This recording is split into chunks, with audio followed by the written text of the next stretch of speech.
semuanya, jumpa lagi dengan Mama Onega, Ocha Nina Gauri. Nah, hari ini Mama Onega mau mengajak ketiga anaknya pergi ke toko Depo Graha. Jadi kita ini rencana mau pertama kali pakai kompor gas ya teman-teman. Selama ini kita biasa memakai kompor minyak tanah. Sekarang kenapa kami mau memakai kompor gas? Karena sebentar lagi Gauri akan MPASI, jadi kami memerlukan kompor gas biar cepat memasak untuk Nona Gauri. Ikuti kita hari ini ya. Terima kasih. Nah, sekarang kita dalam perjalanan. Sekarang pukul 11 siang dan kita akan menuju ke toko Depo Graha. Oh iya teman-teman, cuaca hari ini mendung dan tadi pagi sempat turun hujan deras. Jadi sebelum ke toko, kami akan ke kantor Bapak Gauri terlebih dahulu untuk mengantar makan siang. Biasanya sih Bapak Gauri pulang makan di rumah, tapi karena hujan maka hari ini dia meminta kami untuk mengantar bekal makan siangnya ke kantor. Nah, perjalanan siang ini kami akan melewati Kampung Baru. Di sini terdapat gereja Katolik di mana setiap hari Minggu kami biasa beribadah di sini.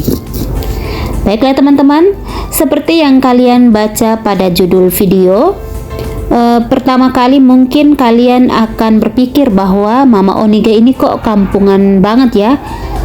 Ya seperti itulah. Jadi sedikit cerita ya teman-teman. Selama ini saya memakai kompor minyak untuk memasak. Jadi bertahun-tahun saya merencanakan untuk memakai kompor gas. Namun saya sepertinya tidak punya keberanian untuk menggunakan kompor gas tersebut. Yaitu alasannya karena dulu sering menonton berita tentang tabung gas meledak. Dan kenapa keberanian itu baru muncul sekarang di tahun 2024?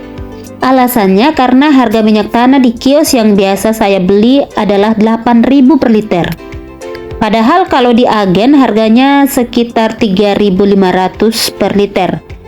Mana lagi kalau membeli di agen, kita itu harus bawa kartu keluarga untuk memastikan kita adalah warga sekitar lingkungan agen minyak tanah tersebut. Sudah begitu, kita harus antri berjam-jam dan dilayani hanya sekitar 5-10 liter per kakak. Kan ribet ya. Alasan lain adalah karena di bulan Juli nanti anak saya yang paling kecil, si Gauri, akan masuk tahap MPASI. Kalau saya masak pakai kompor minyak tanah, pasti bakalan sangat lama dan minyak tanah akan cepat habis. Belum lagi capek juga tiap hari cuci panci yang hitam karena api kompor. Jadi begitulah alasan saya beralih ke kompor gas. Nah teman-teman, tadi kami sudah dari kantor Bapak Gauri untuk memberikan makan siangnya dan kita sempat menemaninya makan sebentar.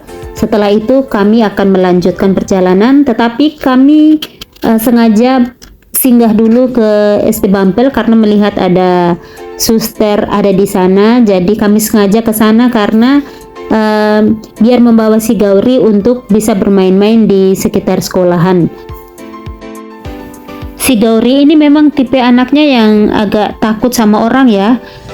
Sehingga ketika digendong suster, Gauri menangis sekencang-kencangnya. Akhirnya kami memutuskan untuk kami melanjutkan perjalanan ke toko Depo Graha. Oke teman-teman, kami sekarang sudah melanjutkan perjalanan kami ke toko dan sebentar lagi kami akan tiba di sana. Semoga barang yang kami cari tersedia di sana ya, dan pasti ada ya. Nah teman-teman, sekarang kami sudah sampai di toko Depo Graha. Kami tidak langsung mencari barang yang kami cari, dan di dalam toko si Nina senang sekali merekam kegiatan saya dan Gauri. Sampai-sampai saya sering menegurnya ulang-ulang untuk tidak merekam karena saya juga malu melihat banyak orang yang ada di sana. Mungkin mereka memikirkan bahwa kami ini terlalu sibuk untuk merekam kegiatan perjalanan kami. Tapi maklum ya teman-teman, namanya juga kreator pemula, jadi lama-lama pasti kami bakalan bisa. Nah teman-teman, tujuan awal kami ke toko ini adalah untuk membeli kompor gas. Tapi yang namanya emak-emak ya, pasti ada embel-embelnya. Ada barang yang tidak dibutuhkan, tapi karena kita suka, maka kita beli saja. Karena anak-anak juga mau, jadi rencana belanja awal jadinya membengkak karena tambah belanjaan lain.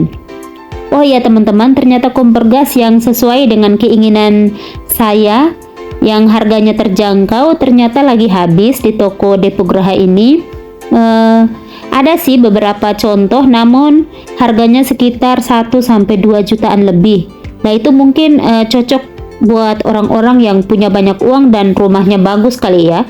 Kalau rumahku kan sederhana, jadi tidak membutuhkan kompor yang harganya semahal itu. Nah teman-teman, di toko Depo Graha ini kami lumayan agak lama karena si gaurinya kelihatan lebih tenang, mungkin melihat barang-barang yang berwarna-warni, sehingga kami biarkan untuk berlama-lama keliling di dalam toko Depo Graha, walaupun belanjaan kami tidak banyak sebenarnya, karena yang kami butuhkan di situ tadinya hanyalah kompor gas. Nah teman-teman, kami sudah selesai belanja dan sekarang kami punya tujuan untuk mencari kompor gas di tempat lain. Tapi saya berencana untuk mengecek dulu harga tabung gas di agen tabung gas yang ada di Jalan Ermaso. Nah setelah selesai belanja ini di Depo Graha, kami mulai melanjutkan perjalanan ke agen tabung gas yang tadi yang saya katakan di Jalan Ermaso. Ternyata setelah sampai di agen tabung gas, ada jual juga kompor gas di sana. Jadi saya putuskan untuk belanja kompor gas di agen ini saja. Yang saya beli di sini adalah tabung gas yang 12 kilo, harganya 660.000, dan kompornya harganya 550.000, serta selang harganya 200.000. Ada juga sih yang 90 ribuan, hanya saya kan baru pertama kali pakai, jadi saya berpikir mungkin yang harganya lebih mahal pasti lebih terjamin keamanannya. Jadi di sini ketika kita berbelanja kompor dan tabung gasnya, petugasnya sekalian langsung merakit kompor dan mengajari saya untuk memasang regulator. Saat saya coba pasang regulator, saya agak merasa deg-degan karena takut salah praktek ya, salah memasang ya. Padahal setelah saya praktekkan ternyata gampang saja. Hanya saya memang membutuhkan nyali yang besar agar bisa memberanikan diri untuk menggunakan kompor gas. Tapi saya yakin nanti juga akan berani dengan sendirinya ya. Nah seperti itulah pengalaman tadi ketika membeli kompor gas. Oke teman-teman, setelah selesai membeli gas dan kompor di agen tersebut, kami langsung pulang ke rumah untuk mempraktekkan langsung cara pasang regulator sendiri di rumah. Jadi mungkin begitu saja cerita dari saya pada hari ini bersama ketiga anak saya. Terima kasih untuk teman-teman yang sudah mau menonton konten kami, dan jangan lupa untuk selalu mendukung. Mohon maaf jika ada kesalahan kata dan hal-hal yang kurang berkenan di konten ini. Semoga kalian dapat memberikan masukan yang baik sehingga kami dapat memperbaikinya. Dan memang ini saya juga lagi belajar untuk bagaimana public speaking saya, karena saya ini bukan orang yang pandai berbicara di depan orang, apalagi ini hanya merekam sendiri juga masih kaku. Semoga kedepannya saya bisa lebih baik lagi dan dapat membuat konten yang disukai oleh teman-teman semua. Baik teman-teman, sampai jumpa di video selanjutnya. Terima kasih untuk kita semua. Tuhan memberkati.